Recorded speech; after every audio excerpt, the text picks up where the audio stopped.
Hey, what's going on? You're now tuned in to the PVD Horror Podcast. I'm Brandon, and I'm joined by my co-host Dave. Today we have a special guest. He's a director, editor, producer who is best known for his 2017 film Tragedy Girls. Joining us today is Tyler MacIntyre. We are going to talk about his new film, It's a Wonderful Knife, which is a Shudder and RLJE films, which is set to hit theaters on November 10th, 2023. It will stream on Shudder, AMC Plus, and everywhere else you rent movies at a later date. Tyler, thanks for joining us. Hey, thanks so much for having me. I'm glad to be here. If you like all things horror and want to get the best horror news, interviews, and reviews, like, subscribe, and ring that bell to follow us and satisfy all your horror needs. So, Tyler, looking at all your projects you have created over the years, what inspired you to become a filmmaker? Whoa. Yeah, I mean, it's kind of a big question. I mean, I definitely like grew up like loving movies and watching movies, and like I used to draw a lot when I was a kid too. And so then eventually I started, taking pictures and stuff like that, and then eventually started making movies like, back when we used to have like VHS, cameras shot directly to VHS. And sort of did that kind of off and on growing up, and then eventually when I was in high school, there was this like teachers strike, and all of the teachers went on strike, and we got about 6 weeks off from school. And like that first day of that strike, I like walked over to my best friend John's house and was like, we need to make a movie right now because we have like time, and it's like a free summer, and we were like, but we don't know how long this is going to last. We got to do it really quickly. So we like wrote something that day, started shooting that night, and then just like made this like really long, like 30-minute kind of action comedy film. And then that was just like it for us. Like we started showing people and they responded well to it, and then it's been sort of straight on till morning. We started making short films, and then the projects get bigger and bigger, and eventually I was able to move to Los Angeles and go to film school, and was fortunate to be able to make a living as an editor for a number of years, and found some good mentors, and then eventually got to start directing my first features, which happened to be horror movies, because that's a genre I really love. all right. Well, that actually kind of leads me right into the first thing I want to ask you is, what is your connection to horror? Like, what got you into horror and what keeps you in horror? Yeah, I mean, I think that I really got into horror. I started getting into horror when I was younger, because my brother was a big reader. He used to read a lot of Stephen King stuff, and I was kind of still more in that Goosebumps kind of camp. Like he was a couple years older, and he would always rent a lot of horror movies that were a little bit too advanced for him, and probably a little too definitely too advanced for me. And so, but he introduced me to a lot of like a lot of the like Friday 13th, Nightmare on Elm Street's, Halloween series and stuff like that. And then, but he would also rent like the Chuds and like those sorts of movies, and then like once he went at a certain point and to live with my mom, and I ended up still living with my dad, and I just kept watching horror movies, and then eventually I was able to find like the Evil Dead 2s, and like Dead Alive, Reanimator, like these sorts of very offbeat kind of horror films. And there was something so special about them. Like there was something like you really needed to kind of like understand like Dead Alive, there was something going on in it that wasn't just like the brutality of it, and you need to sit down and kind of understand it. And I started to tie that back to like Army of Darkness, and then put together that like, oh my god, this guy's going to direct a Spider-Man movie, and like all these things, and starting to kind of really as the early days of the internet, and the IMDb came out, and you could start making these connections, and it became just this whole world opening up to me. And you get glimpses of it, like you guys know Full Moon, obviously. Like Charles Band used to do all those like Video Zone things that were like on the end of all the old Full Moon releases, where you could see like the bunch of guys in Burbank, like making rubber monsters, and just be like, people do that for their job, and then really starting to understand that, and being from a small town in Canada, like 5,000 people, no one really makes films. It was an interesting thing to kind of realize. Yeah. So in 2017, you released your sophomore film, Tragedy Girls, which has become a cult classic. From your perspective, how has that film changed your career? Yeah, I mean, for the better, mostly. I love that film. I love that the whole process. I mean, like when you're making kind of your early films, the good thing about making a horror movie is the expectations are tremendously low. Like, you know, like especially if you don't spend any money on them. And so my first movie, Patchwork, was like did well for the scale of movie it was. But it really, the biggest thing to come out of it was getting the opportunity to make Tragedy Girls, and that had a very you know, unique set of producers on it. Like they were Kerry Rhodes was the main EP on it, who was kind of in charge of everything. And he came from like sports entertainment, or sports, not really even entertainment. Like he was like, you know, like a free safety for the New York Jets, you know, like you know, like he was just like an NFL guy, and he just did well, you know, was responsible with his money, and just really loves movies. And so he had optioned that script, Tragedy Girls, but it was not the same movie that we ended up making. Like he just loved that title, and he thought the idea of making a slasher movie was fun. And so we ended up kind of pitching, like taking the very seed of just like that title and like a female fronted slasher film. And then we completely reconcepted it, and then really kind of made it the more the subversive take on a slasher that it is. And he was really supportive of that. Like he really saw the potential of it, and allowed us to take some big swings that you don't normally get to take, and was supportive of us the whole time. And then we also, you know, like Tara Ainsley and Karen Van Hoy and Armin, who are all on that. Like Armin and Tara now sort of run Fangoria and Fangoria Studios. And it was kind of like, you know, they were sort of starting their careers out as well, and they were big horror fans, and it was just kind of a good sort of confluence of event, you know, things. And we, you know, like Craig Robinson, like you know, really got the tone of the script and kind of came on as a producer and was super, you know, helpful. And even like Josh Hutcherson, like we had a number of people. And then even we found like our young cast, like Brianna Hildebrand and Alex Shipp, have kind of gone on to do all sorts of other kind of fun things. And like Jack Quaid, you know, like like it was a good group of people that were all about to write or to kind of go on to something a little bit, you know, more substantial. But I was able to sort of convince them to do this kind of bonkers horror movie around that time, and they all really bought into it. Yeah, which was pretty fun. So and then just having that movie, just having that movie like premiere at like South by Southwest really kind of kick things off. And then even, like, you know, the release, you know, I don't think was all it could have been. It ended up you know, coming around, you know, being part of this sort of new wave of slashers. Yeah. So that film definitely felt like a taking off point, right? But like, is there a film in your, you know, history that you are the most proud of, or would that be one of them just because of like kind of the impact it's had in your career? Yeah, I mean, I'm definitely quite proud of Tragedy Girls and like the group of people, but like largely like a lot of the same collaborators I had just worked with on Patchwork, and those movies came out within 6 months of each other, you know, and so I'm more like, but we made Tragedy Girls for you know, a more like reasonable professional budget, whereas Patchwork was like made for like peanuts, you know. And it's like, and like Pavel, who's was cinematographer on it, who's you know, amazing. Like he's gone on to do Hereditary and like you know, the Blue Beetle and like Summer, and like, you know, like and you know, was one of my good friends. But you know, we like, and Marlena Fury, who did production designer, did Tragic Girls with me, and also, you know, did like The Wretched, and like, you know, a brilliant, you know, a production designer especially, and has done a lot of really kind of classic like genre movies in the last couple of years.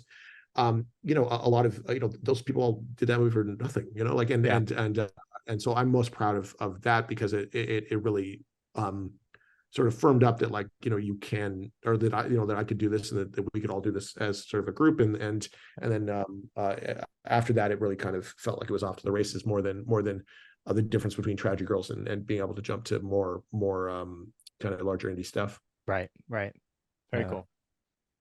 And me and Dave, we always talk about, you know, the VHS franchise. We're big fans of it. How was it for you to be a part of VHS 99? I love VHS. So like when that movie came out, like I was just finishing film school. It was like that, like Sundance. It was like the hottest thing in horror for, and then it's been so interesting to see those guys like Radio Silence and Avant-Garde and all, and like all those guys kind of go on to do, like Ty West, like all those guys go on to do like all these bigger things and really kind of redefine the genre, but then also continue to find those kind of like younger voices. And so to get that call was really I was really pumped, because you know, I've been a big fan of that franchise, and I love also, like, you know, like growing up I loved like Creepshow and, you know, Twilight Zone and things. I like the idea of doing like a little anthology section. And And so you know, I had a little bit of the burden of doing the wraparound segment, or rather, so that always has a little bit of weird baggage, because you kind of need to, you know, recalibrate to kind of make the whole thing work. Yeah.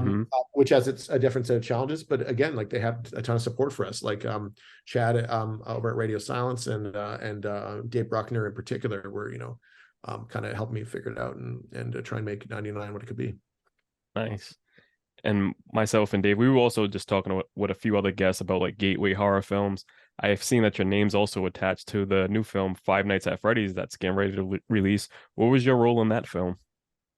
Yeah, well, so we were brought on to it a couple years ago, and like myself and Chris Lee Hill, who's my writing partner, and the idea was that we were gonna rewrite the script, and then I was gonna direct it, and so we were on that for a couple of years, and then you know, we tried bunch of different kind of versions of it, you know, working very closely with Scott to try and you know, get what's in his head on screen, something that, you know, he's very has a good beat of like what the fans kind of love and about the franchise, and also figuring out like it's a video game that's, you know, somewhat it has challenges to adapt. There's, you know, the series was pretty big at that point. I think they had like 11 games or something, and you know, and there's toys, and there's, you know, hundreds of characters, and we tried to put a frame around that to figure out, you know, like what could be an exciting way to do this, and you know, and some of those choices, you know, like remained, and you know, we ended up with like a shared story credit, and but I'm you know, ultimately didn't have, you know, much to do with the actual production, you know, like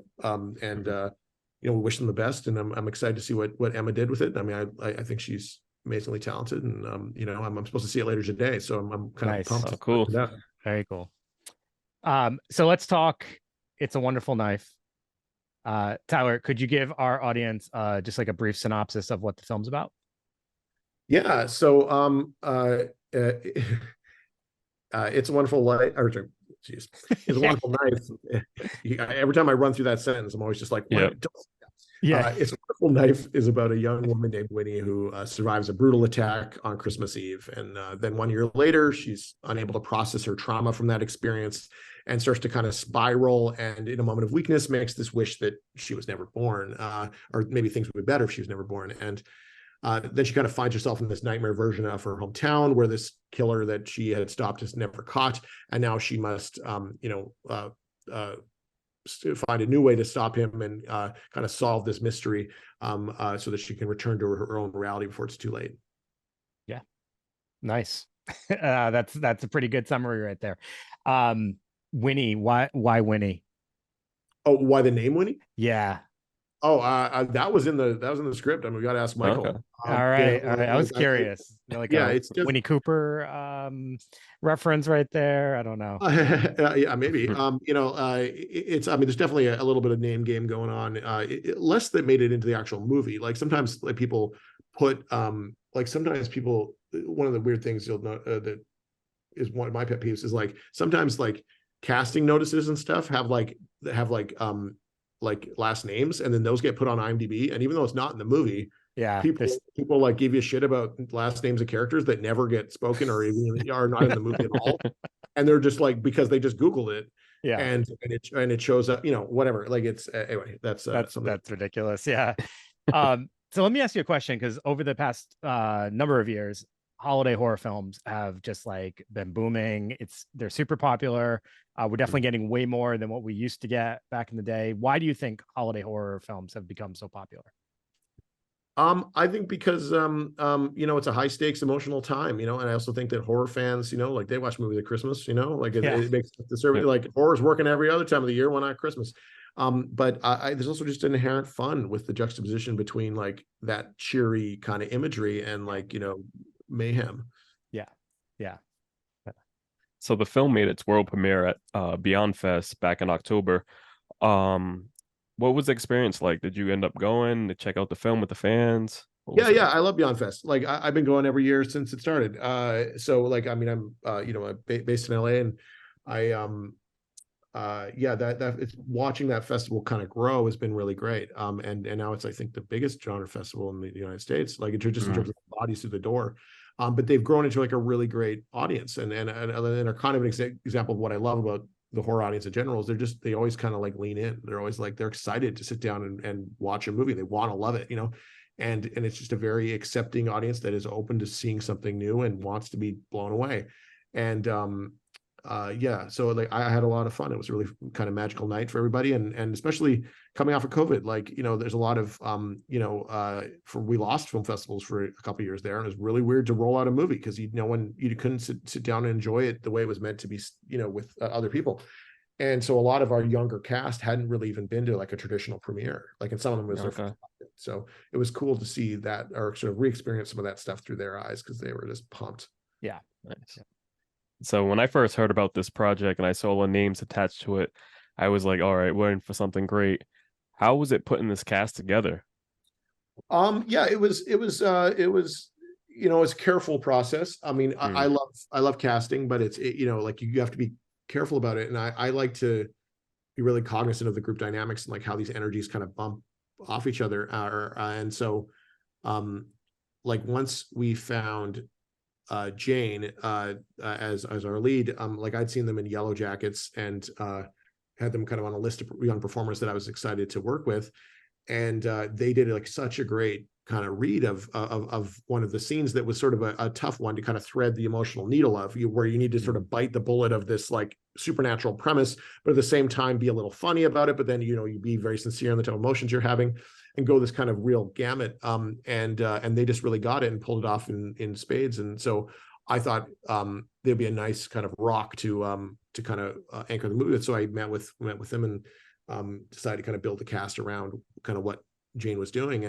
And then that then it became about trying to find like the best Bernie to kind of counterweight, which was very difficult. We found like, you know, we probably looked at the most people that we could or we looked at hundreds of tapes for that, and at both sides of the border. And then ultimately ended up with finding Jess McLeod, who I thought brought the right type of eccentric energy, and then was you know, I thought would be a really kind of fun foil to Jane. And then once we got them together, like they had really good chemistry, and that really kind of changed the whole trajectory of the movie. And whereas like, you know, Joel and Justin sort of came on and we're, you know, we wanted a bigger villain, and he came on kind of late, like he came on like closer to production, and we sort of bounced around ideas about like, because he was in the discussion early, but he was on Goosebumps, and we weren't sure if the schedule would work out and stuff. And ultimately it did, but he came in with like just a ton of ideas about like, you know, who this guy was and like how big he could go with the performance, and like, you know, like the different look and things like that. And it was about more kind of like, he has too many good ideas and you have to kind of shape it down so it's the world of the movie. But just, you know, a ton of energy. And then Joel is also kind of being played a little bit differently than he normally is, you know, like he's such a titan of comedy, but he's just like a really great dramatic actor. And so we wanted to kind of slow play him a little bit on the comedic front, and he kind of defers to a lot of the younger cast, and like is more like playing a position, but then he gets to do some more dramatic stuff as the script goes on. And I think he liked the weirdness of that. And yeah, so it was fun to kind of put those together. And then we just filled out the rest of the cast with, you know, like Katie Isabel, who was kind of amazing, and obviously from Ginger Snaps and like Freddy versus Jason, and like American Mary, and, you know, like was really our only choice for Aunt Gail, because she was just so good. And then you know, we tried to squeak in some people like William B. Davis, you know, like from the X-Files, you know, for like, I just watched in Toronto, and there was like 3 people who were like, yeah, you know, and so they got their fans out there. Nice.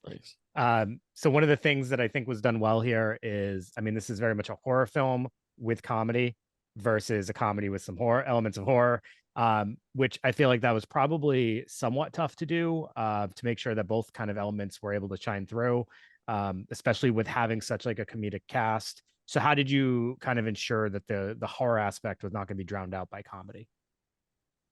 Yeah, I mean, I think it was on the script level. Like I definitely like with Tragic Girls, I would say it's like 60-40 comedy horror, whereas this was more like 70-30 the other direction. Yes. Yeah. Yeah, and we did talk about that. Like and the way it sort of we kind of got around it was like in Tragic Girls, everything's sort of structured like we started building to a joke. Whereas on this, like when the killer shows up, it's serious, you know, and so and brutal and short, and like